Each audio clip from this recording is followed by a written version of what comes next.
இதுதான் பிராத்மிக் புக்கு. இதில் நம்ம பாக் 1 போதினியில் 20 லெசன்ஸ் இருக்குது. நம்ம ஃபர்ஸ்ட் லெசன் ஏற்கனவே பார்த்துட்டோம். இப்போது செகண்ட் லெசன் பார்க்க போகிறோம். இந்த 20 லெசன்ஸ் தான் பேசிக்கு. இந்த 20 லெசன்ஸை நீங்கள் கரெக்டாக கவனமாக பார்த்து படிச்சிருங்க. லெசன்ஸ் படிக்கிறதுக்கு முன்னாடி இந்த உயிரெழுத்துக்கள், மெய்யெழுத்துக்கள், உயிர்மெய் எழுத்துக்கள் இதெல்லாம் நல்லா படித்து எழுதி பார்த்துருங்க. அப்போ தான் நீங்கள் வாசிக்கிறதுக்கும் தப்பு இல்லாமல் எழுதுறதுக்கும் உங்களுக்கு ஈஸியாக வரும்.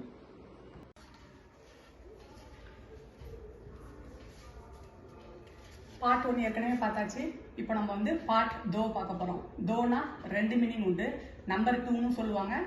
தோக்கு கிவ், அதாவது கொடு அப்படிங்கிற மீனிங்கும் தோக்கு உண்டு. இந்த லெசனில் நம்ம மே பார்க்க போகிறோம். பர், அவுர், கஹான் இந்த 4 வேர்ட்ஸ் பார்க்க போகிறோம். மேனா இன், இல் அப்படிங்கிற இடத்துல மே வரும். பர்னா மீது, பட் ஆனால், பறவையின் சிறகு.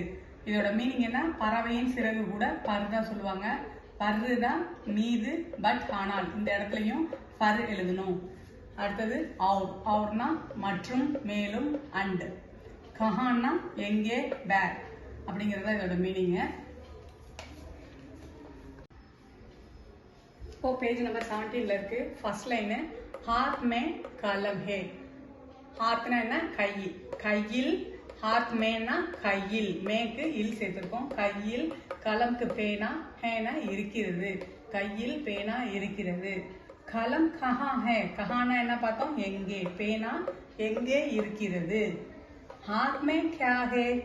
கையில். ஹாத் மேனா இல், கையில் என்ன, கியா என்ன, ஹேக்கு இருக்கிறது. கையில் என்ன இருக்கிறது?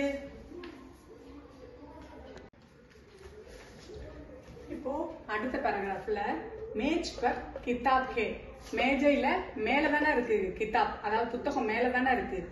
இன்னுனா உள்ள இருந்துன்னா இன்னு போட்டிருப்போம். மேஜை மேல கிதாப் இருக்கு. அப்ப மேஜை மீது புத்தகம் இருக்கிறது. பருக்கு மீது, மேஜை மீது புத்தகம் இருக்கிறது. அடுத்தது கிதாப் கஹா ஹே. புத்தகம் எங்கே இருக்கிறது? புத்தகம் எங்கே இருக்கிறது? கிதாப் மேஜ் பர் ஹே. கிதாப் மேஜ் பர் ஹே. அடுத்தது மேஜ் பர் கியா ஹே. மேஜை மீது என்ன இருக்கிறது? மேஜ் பர் கிதாப் ஹே. மேஜ் பர் கிதாப் ஹே. மேஜை மீது புத்தகம் இருக்கிறது. தீவார் பர் கடி ஹே. தீவார் படிக்கும் போதே கரெக்டா படிச்சீங்க. இந்த திவார்னு படிச்சிட்டீங்கன்னா இந்த பக்கம் கோட்டு வந்துடும். தீவார்னு படிங்க. அப்பதான் நம்ம கரெக்டா எழுதும் போது எழுத முடியும். தீவார் பர் கடி ஹே. தீவார்னா வால், சுவர்னு அர்த்தம். சுவற்றின் மீது, கடினா கடிகாரம், கடிகாரம் இருக்கிறது. கடி கஹா ஹே. கடிகாரம் எங்கே இருக்கிறது? கடி தீவார் பர் ஹே. கடி எங்கே இருக்கிறது? கடி தீவார் பர் ஹே. கடிகாரம் சுவற்றின் மீது இருக்கிறது. தீவார் பர் கியா ஹே. சுவற்றில் என்ன இருக்கிறது? சுவற்றின் மீது என்ன இருக்கிறது? தீவார் பர் கடி ஹே. சுவற்றின் மீது கடிகாரம் இருக்கிறது. இப்போ பேஜ் நம்பர் 18 எடுத்துங்க. மேஜ் கஹா ஹே. இப்போ இதுக்கெல்லாம் நான் தமிழ் எழுதலை. ஏன்னா ஏற்கனவே 2 பேராகிராஃப்ல நான் எல்லாமே தமிழ் எழுதியிருக்கேன். மேஜ்னா மேஜைன்னு தெரியும், கஹானா எங்கேன்னு தெரியும். அப்போ மேஜை எங்கே இருக்கிறது? மேஜ் ஜமீன் பர் ஹே. ஜமீன்னா என்ன? ஃப்ளோர், தரை. அப்போ ஜமீன் பர்னா தரையில், தரை மீது அப்படின்னு வரும். அப்போ மேஜ் ஜமீன் பர் ஹே. மேஜை தரை மீது இருக்கிறது. அடுத்தது குர்சி கஹா ஹே. குர்சி பார்ட் நம்பர் 1ல நம்ம பார்த்திருக்கோம். குர்சினா சேர்னு அர்த்தம். நாற்காலி எங்கே இருக்கிறது? குர்சி ஜமீன் பர் ஹே. நாற்காலி தரையின் மீது இருக்கிறது. இதுக்கு ஆன்சர் நான் எழுதல. இதுக்கு ஆன்சர் நான் அப்படியே புக்ல இருந்து பார்த்து சொல்றேன். நீங்க புக் வச்சுக்கிட்டு இந்த வீடியோ பாருங்க. குர்சி ஜமீன் பர் ஹே. அடுத்த லைன் மேஜ் ஆர் குர்சி கஹா ஹே. மேஜை மற்றும் குர்சி, அதாவது மேஜை மற்றும் நாற்காலி எங்கே இருக்கிறது? இங்க பாருங்க, இவ்வளவு நேரம் நம்ம ஹே ஹேன்னு போட்டிருந்தோம். இங்க இந்த இடத்துல ஒரு புள்ளி வச்சிருக்கோம். ஹே அப்படின்னு படிக்கணும். HAIN ஹேன். இது நம்ம கிராமர் பார்க்கும்போது ஏன் இங்க புள்ளி வச்சு ஹேன்னு எழுதிருக்கோம் நான் சொல்றேன். மேஜ் ஆர் குர்சி கஹா ஹே.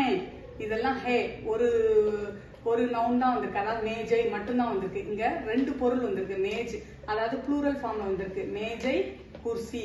மேஜை சேர் ரெண்டு வந்திருக்கு. அப்பனா பன்மையில வர்றதுனால ப்ளூரலுங்கிறதுனால இங்க ஹே எழுதியிருக்கோம். இங்க குர்சின்னு மட்டும்தான் வந்திருக்கு, அதனால இங்க ஹேன்னு வந்திருக்கு.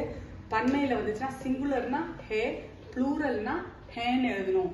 மேஜ் ஆர் குர்சி கஹா ஹே, மேஜை மற்றும் சேர் எங்கே இருக்கிறது? இப்ப இதுக்கு ஆன்சர் மேஜ் ஆர் குர்சி ஜமீன் பர் ஹே, மேஜை மற்றும் நாற்காலி தரையின் மீது இருக்கிறது. இருக்கின்றது, இருக்கிறதுனா சிங்குலர், இருக்கின்றதுனா ப்ளூரல். மேஜை மற்றும் நாற்காலி தரையின் மீது இருக்கின்றது. ஹே.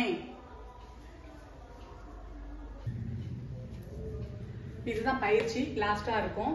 3 क्वेश्चन இருக்கும் அந்த புக்ல. அந்த 3 क्वेश्चनக்கு ஆன்சர் நீங்க ட்ரை பண்ணி பாருங்க. क्वेश्चन வந்து हाथ में क्या है, दीवार पर क्या है, मेज और कुर्सी कहाँ है.